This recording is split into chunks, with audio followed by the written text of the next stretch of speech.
Item numbers का इतिहास बहुत ही पुराना है। किस तरह से आइटम नंबर्स को फ़िल्मों में लाया गया, किस तरह से पहले शूट किया जाता था, अब किस तरह से बदला गया और ऑडियंस की डिमांड पर भी क्या कुछ बदलाव हुए, ये बहुत ही ब्रीफली हम जानने वाले हैं। विजय गांगुली हमारे साथ है और साल 2024 का जो सबसे बड़ा हिट गाना रहा है, मैं कहूँगी आज की रात, वो इनके द्वारा हमें मिल पाया है। मैं कहूँगी विजय बहुत ही क्रेज़ी ईयर रहा, बहुत ही मैं कहूँगी जिस तरह से ये पूरे गाने ने ऑडियंसेस के दिल में जगह बनाई, बहुत ही नेक्स्ट लेवल रहा। आपके लिए कितना स्पेशल रहा?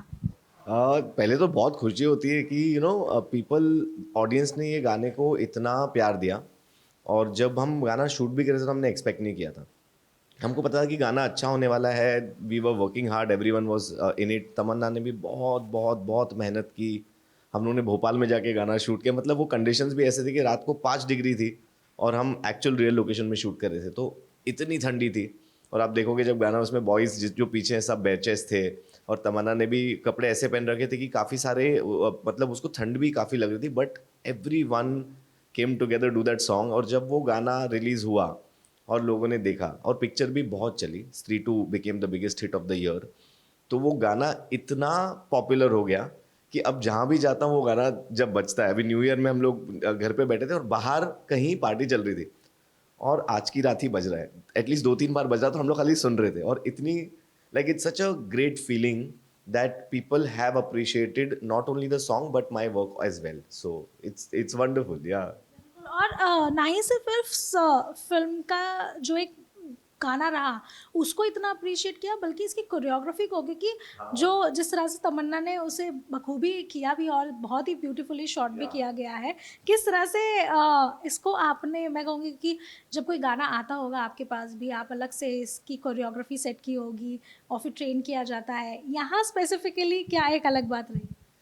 तो जब ये गाना आया हमारे पास, obviously the situation of the song, जो गाना है वो आप सुनोगे तो उसमें बहुत सारे, it's a very like a girl's interpretation of the song, कि उसमें बहुत सारी अदाएं, lot of those kind of expressions were there. तो और हमने स्त्री वन में की थी कमरिया, उसमें सिर्फ नौरा थी।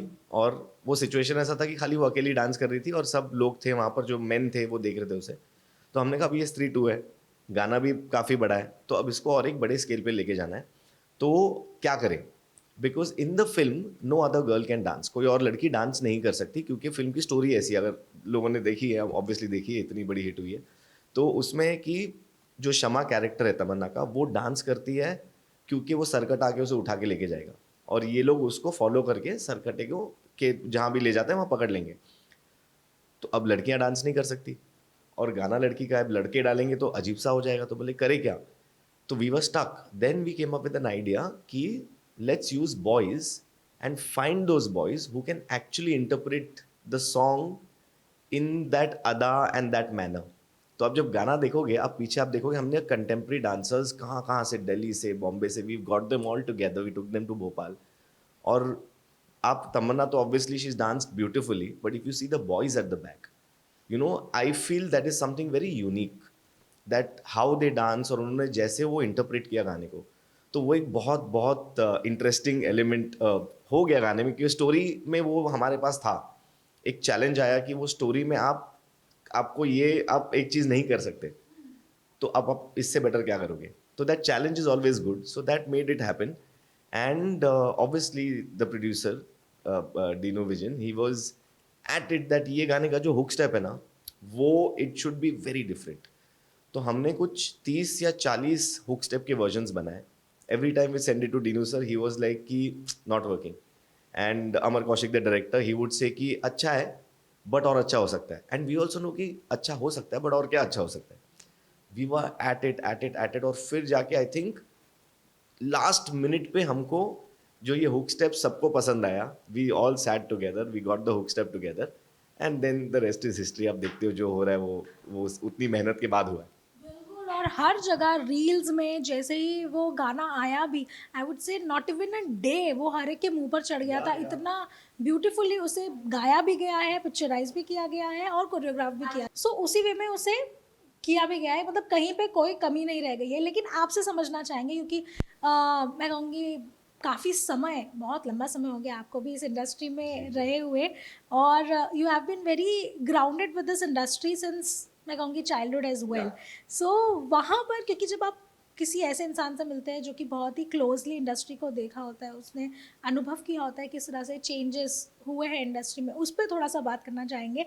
क्योंकि आइटम नंबर्स हम देखते आ रहे हैं कि किस तरह से ऑडियंसेस को अट्रैक्ट करने के लिए थिएटर्स में उसमें भी रही है, लोगों को पसंद भी आती है, स्टोरी लाइन में भी एक अलग चीज़ लेकर आती है।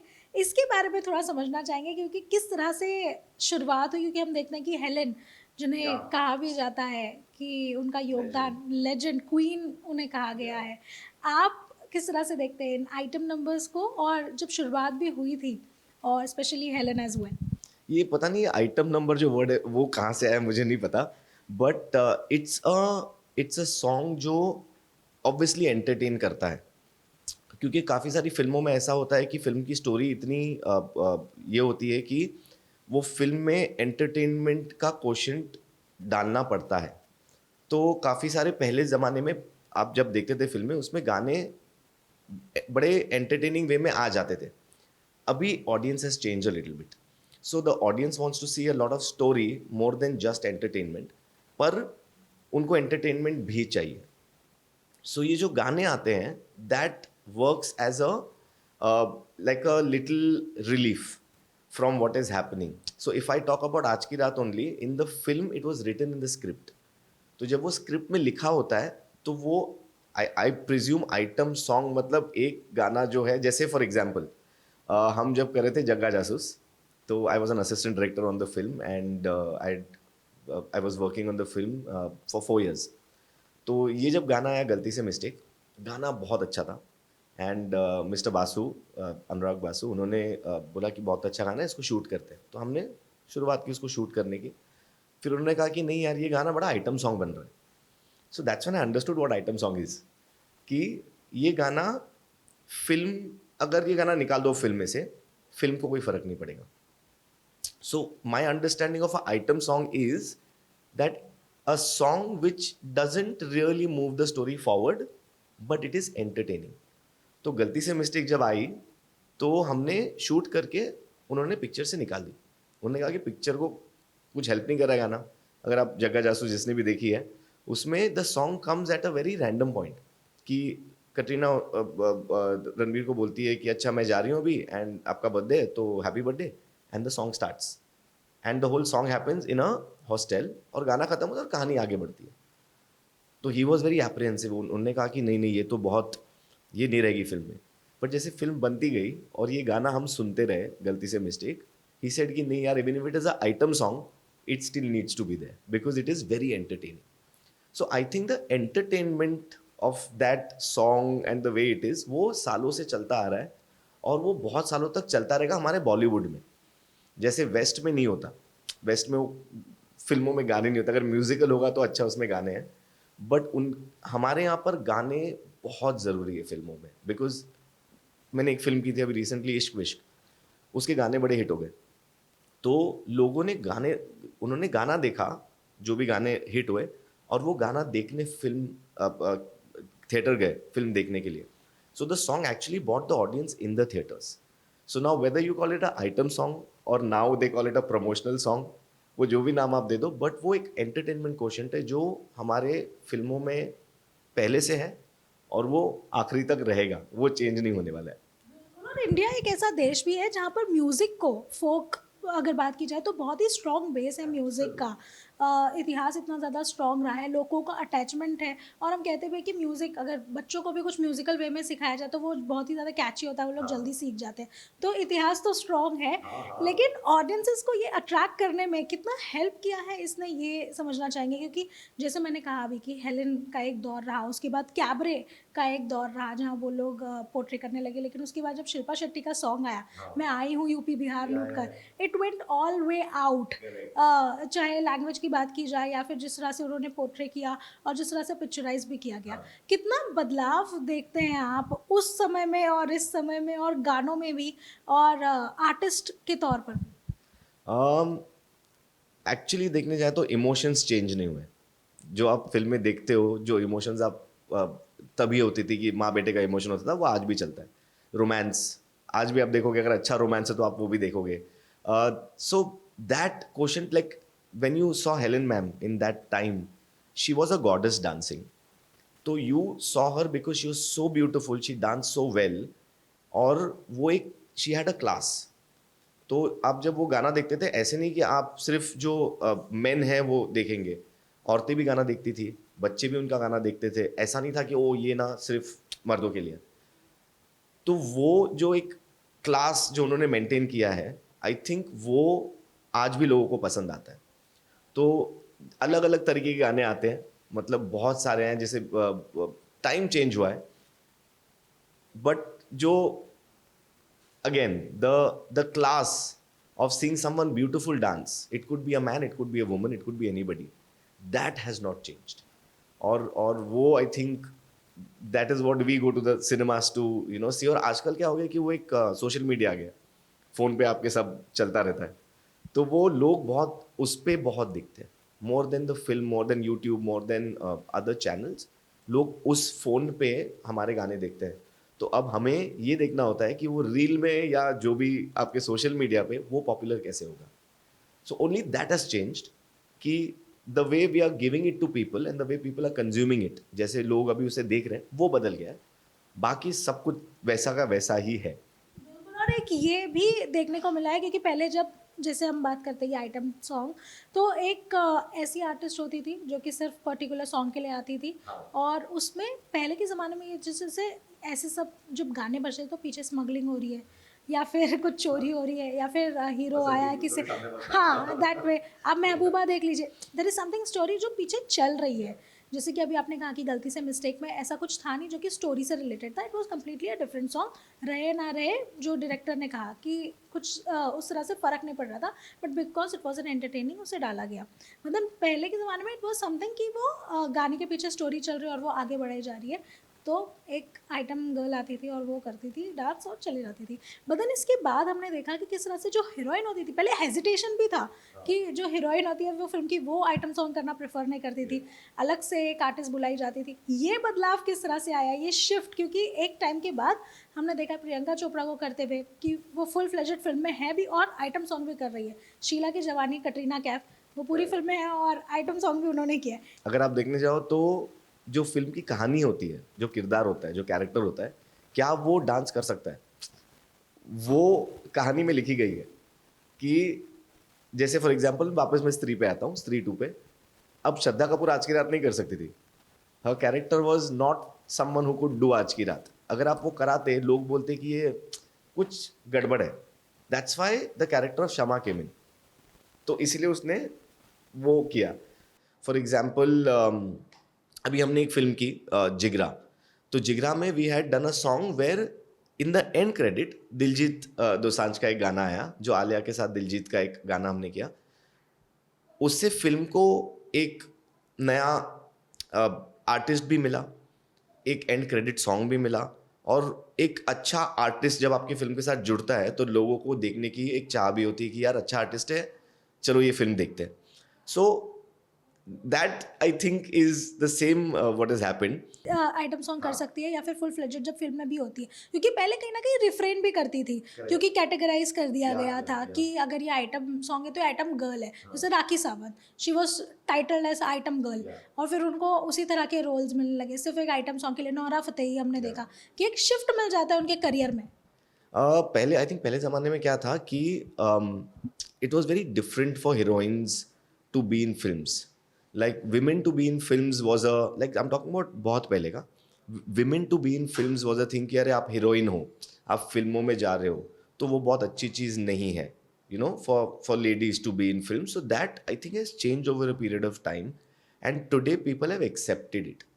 Women as working women, you know, in any field has changed completely, especially in films.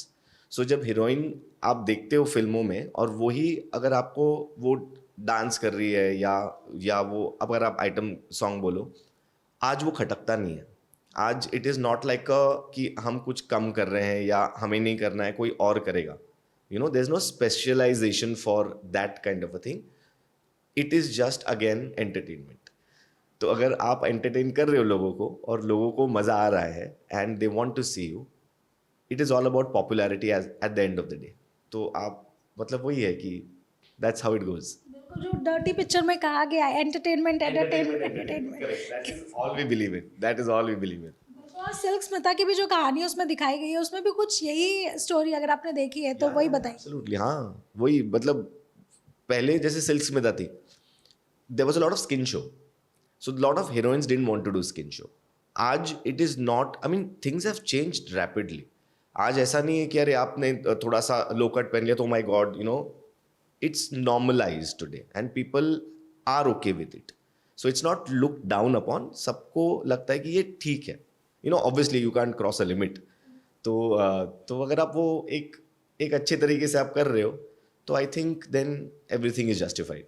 बिल्कुल. सो ये बातें जो है आर्टिस्ट वाली साइड की वो हमने समझ ली है थोड़ी सी इनकी तरफ से, लेकिन अब एक्सपर्ट से जानना चाहेंगे कि कोरियोग्राफी की जब बात की जाती है, क्योंकि कोरियोग्राफी गानों में स्पेशली आइटम नंबर्स, क्योंकि सारे ही मैं कहूँगी जितने भी आइटम नंबर्स आज तक हिट हुए हैं, कोरियोग्राफी उतने ही लेवल की हिट होती है. तो कोरियोग्राफर का पार्ट और उसे संभालना, एक आर्टिस्ट को पर्दे पर दिखाना, वो सारा एक कोरियोग्राफर का काम होता है, डायरेक्टर्स का काम नहीं होता है. पहले सबसे तो इस पे जाएंगे, क्योंकि बहुत लोग को ऐसा लगता है कि डायरेक्टर वो जो शॉट होते हैं उसे डायरेक्ट करते हैं, बट देन यहाँ पर भी एक बदलाव देखने को मिलता है कि पूरा जो गाना होता है वो एक कोरियोग्राफर ही डायरेक्ट करता है. तो वहाँ पर क्या ब्रीफ दिया जाता है व्हेन इट, स्पेशली जब एक आइटम नंबर की बात होती है? तो बेसिकली फिल्म मेकिंग जो होती है एक बहुत कोलैबोरेटिव प्रोसेस होती है कि एक फिल्म में कम से कम 400 से 500 लोग जुड़े होते हैं जो वो फिल्म को बनाने में आपकी मदद करते हैं. वो लाइटमैन से लेके स्पॉट बॉय से लेके आपके जो HODs होते हैं, जैसे स्टंट एक्शन डायरेक्टर्स हैं और ऐसे जैसे कोरियोग्राफर्स हैं, सब एक साथ आते हैं क्योंकि हर एक जन अपने काम में स्पेशलाइज करता है. फॉर एग्जांपल अगर वो स्टंट है तो वो एक्शन को डायरेक्टर के दिमाग में है कि अच्छा चलो गाड़ी ऐसे उड़ेगी या यू नो व्हाट ऐसा एक्शन होगा, हैंड कॉम्बैट होगा, बट वो डायरेक्टर का स्पेशलाइजेशन नहीं है. That's why the stunt directors come in. Similarly the choreographers will come in for that. तो अगर एक गाना है उसमें एक डांस है, पहले बात तो हुक स्टेप आजकल बहुत मतलब सबको हुक स्टेप करना है, तो एक हुक स्टेप है. It is not the director specialty to dance. He knows कि मुझे ये चाहिए और स्टोरी में ये फिट होगा. Now it's my job to make sure that I give the director his vision and the producer what will help the film. तो हम आते हैं उसमें और फिर हम उसको पूरा डांस की तरह से उनको दिखाते हैं कि ये डांस है. Now we shown them the dance. Now what happens is the choreographers, when we say choreography, dance director is a term where उनको पता होना चाहिए कि अगर एक डांस स्टेप है उसको आप फिल्माओगे कैसे. क्योंकि आप अगर स्टेज शो देख रहे हो तो it's very easy to sit on the seat and watch someone dance because you see the full figure. आप पूरा पिक्चर देख सकते हो, आप बाजू वाले डांसर को भी देख सकते हो, आपको जो देखना है आप देख सकते हो स्टेज पे. बट फिल्मों में हम वही दिखाते हैं जो हमको लोगों को दिखाना है. तो people don't have a choice. If you are putting up a mid shot, आप अगर इतना फिल्म कर रहे हो तो आप अगर लेग का मूवमेंट कर रहे हो तो कुछ नहीं दिखेगा. तो वो हमको पता है कि मेरे डांस में लेग मूवमेंट है तो मुझे एक फुल फिगर शूट करना है. अगर मेरे डांस में ऐसा एक टाइम आता है जहां पर मुझे एक्सप्रेशन दिखाना है तो then I will cut to a close up. But that is dance, that is choreography. तो वो डायरेक्टर्स वॉन्ट टू नो कि कहां पर एक्सप्रेशन आना चाहिए, कहां पर फुट मूवमेंट आ रहा है, कहां पर. तो that is a expertise to make sure that we film the entire dance in a way that it is enjoyable for people to see, कि पूरा डांस दिखे और यू नो दैट वे.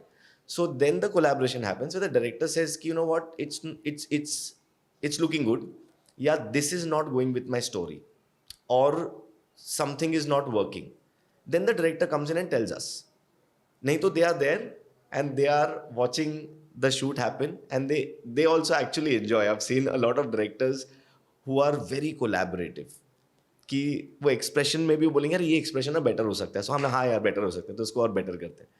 तो that's why we are there to make sure that हमारा जो vision है उस dance का वो फिल्म आए कैसे. तो उसमें फिर कैमरा आता है, लेंसेज आता है, आप उसको कैसे शॉट लोगे.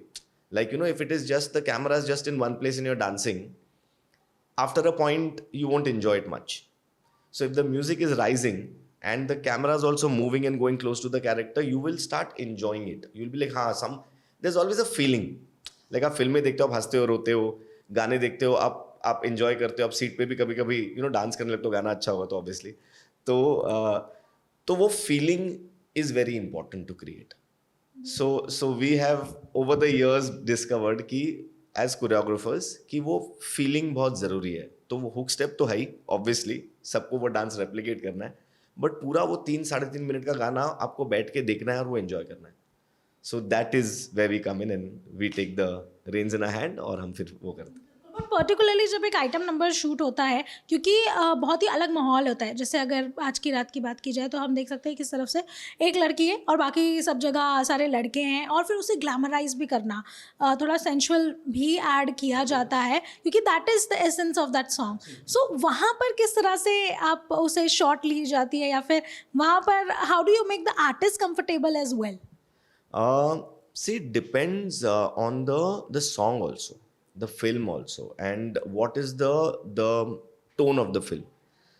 So the way I work is I try to glamorize and not make it very sexual. तो अगर item song है तो it is like, I don't know the word item because वो बड़ा sound अजीब सा होता है. Like for example मेरे आँखें गुलाब भी एक item song ही है. Like Shahid was the item in that. Like if you talk about that, absolutely. Correct. So the whole idea of shooting a song is to be true to the song.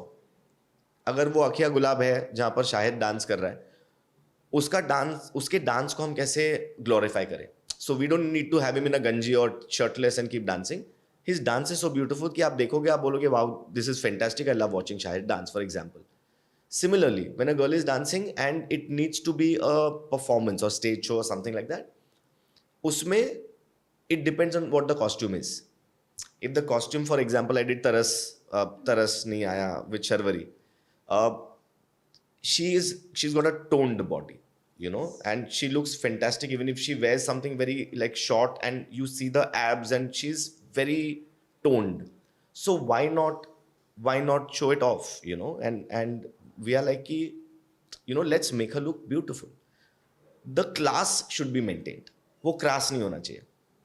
तो वही एक हमारा एक रहता है कि वो लाइन क्रॉस ना हो जाए, और entertainment, your enjoyability and all of that should be in a very classy way. That's what we try to do, and that's the difference between the work we do and the others also. और कभी, क्योंकि हमने देखा है कि choreographer और artist की bond बहुत अच्छी होनी चाहिए, क्योंकि तभी वो मिलके सामने निकल कर आते हैं. बट विजय, कभी ऐसा हुआ है कि किसी आर्टिस्ट ने बोला हो, या फिर कि ज़्यादा कंफर्टेबल नहीं है इस तरह के शॉट देने में, या फिर ये स्टेप करने में? क्योंकि हमने देखा है कि किस तरह से अभी अगर एग्जांपल दूँ तो रश्मिका ने बोला था कि पीलिंग जो उनका सॉन्ग आया है पुष्पा 2 में, she was not very comfortable कि उन्हें उठाकर डांस किया जाए. हम देखते हैं अजीबोगरीब स्टेप्स भी बनाए जाते हैं. So मेरे साथ नॉर्मली क्या होता है कि there's a trust factor. So when the actor comes for rehearsal, when we start rehearsing, when the costumes are decided, हम ऐसे steps करते ही नहीं जो which will be like देख के लगे अरे ऐसा क्यों हो रहा है. तो जब हम सेट पे जाते हैं हम सिर्फ डांस करते हैं and we have a great shoot. तो वो मेरे साथ कभी आज तक लकली टचवुड कभी ऐसा टाइम नहीं आया कि वो सेट पे जाके हम अटक गए हो कि ये स्टेप वर्क नहीं कर रहा है या अच्छा नहीं लग रहा है या क्या करें. आज तक तो ऐसा नहीं हुआ, and hopefully in the future भी ना हो. तो इतने समय में काफ़ी सारी चीज़ें बदल गई. हमने देखा कि डांस के स्टेप्स बदल गए, पिक्चराइजेशन बदल गई, गाने का तरीका बदल गया, लेकिन ये जो टर्म है आइटम नंबर, आइटम सॉन्ग, ये कितना लगता है कि बदलना चाहिए? क्योंकि हमने लड़कों को भी देखा है परफॉर्म करते हुए, आइटम नंबर्स देते हुए. ये 100% ये टर्म बदलना चाहिए, बिकॉज ये आइटम सॉन्ग, ये आइटम क्या होता है मुझे आज तक नहीं समझा है. I mean this word came in and people took it up, but I think it should change, because अब वो रहा ही नहीं है और वैसा है ही नहीं, कभी था ही नहीं. तो आप बोलोगे जैसे songs are done by lot of men also, women, children also do lot of songs. Chillar Party में एक गाना था जब बच्चे लोगों ने डांस किया था, उसको आप आइटम सॉन्ग नहीं बोलोगे, बच्चे लोग ने डांस किया. I think that term should change. That is very important, and what ever term you give it, I think these are just songs and these are just choreographies. That तो वो term I think निकल जाना चाहिए। बिल्कुल, और वक्त के साथ चीज़ें भी बदलनी चाहिए। मदन, जाते जाते ये जानना चाहेंगे, क्योंकि बहुत ही इंपॉर्टेंट पार्ट भी कंसिडर किया जाने लगा एक समय के बाद आइटम नंबर्स को, कि ये होना चाहिए, एक मसाला, एक एंटरटेनमेंट फैक्टर ऐड करता है। एंड आफ्टर ऑल अगर कोई 3 घंटे की फिल्म देख रहा है तो वो एंटरटेनमेंट के लिए ही देख रहा है। कितना अग्री करते हैं आप कि कितना बड़ा योगदान होता है, या फिर कितना एक अलग क्रिस्प ऐड करता है इस तरह के गाने, इस तरह का एक स्टारडम के साथ जब कोई आर्टिस्ट आता है, परफॉर्म करता है फिल्मों को पर्दे पर टिके रखने के लिए और ऑडियंस को खींच के लाने के लिए? See, whatever makes the product. So basically, sorry, I'll go back to. I just thought of something. आपने पता हीरोइंस आइटम नंबर नहीं करती थी तभी के ज़माने में, बट अगर आपने शोले देखा होगा उसमें there's a एंड में गाना होता है जहाँ पर बसंती डांस करती है, उस पर कांच फेंकते हैं और वो डांस करती है. If you go to see, it is in the film obviously, but that song अगर नहीं होता तो क्या होता था फिल्म में? I mean, the story would have moved on. He would have got angry because कुछ और होता. She didn't dance. I mean, क्या होता? But that song was there for an entertainment purpose, and you can say that that was also a song which was, I mean, Hema Malini did it. You know, so it's not that कि वो एक time था और अभी भी है that there are people like Nora. For example, Nora did a lot of songs in films. Now she's come as an actor and people are taking her seriously also. So वो भी change हो रहा है वैसे.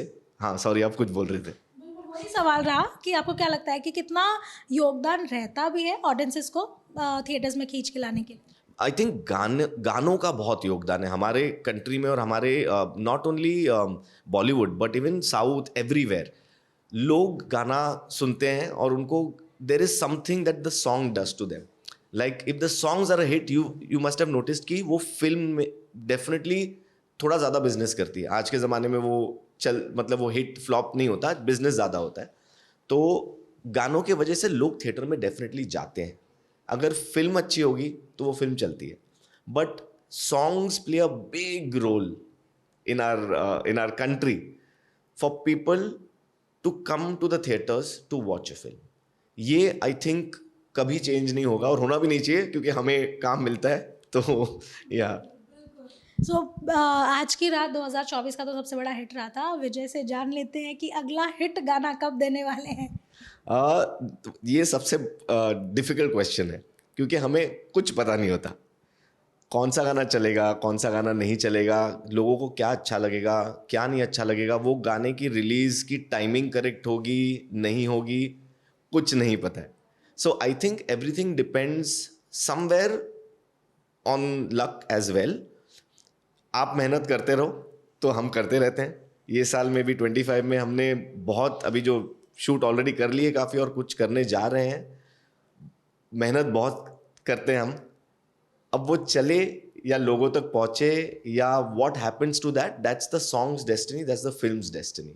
And we always hope कि जितना भी काम करें वो लोगों तक पहुँचे and they love it. And touch wood, the last year there were a lot of songs that people saw that we choreographed, and like me and my team got together and choreographed, and लोगों को अच्छी लगी. हम बस यही hope करते हैं कि 2025 में भी वही चलता रहे एंड हमारी मेहनत लोग देखें and songs get to a point where people appreciate. बिल्कुल, हम भी यही उम्मीद रखेंगे कि 2025 में बहुत ही ज़्यादा हिट सॉन्ग्स आप दें. वीडियो जर्नलिस्ट स्वप्निल दयालकर के साथ रोशनी विश्वकर्मा, मुंबई.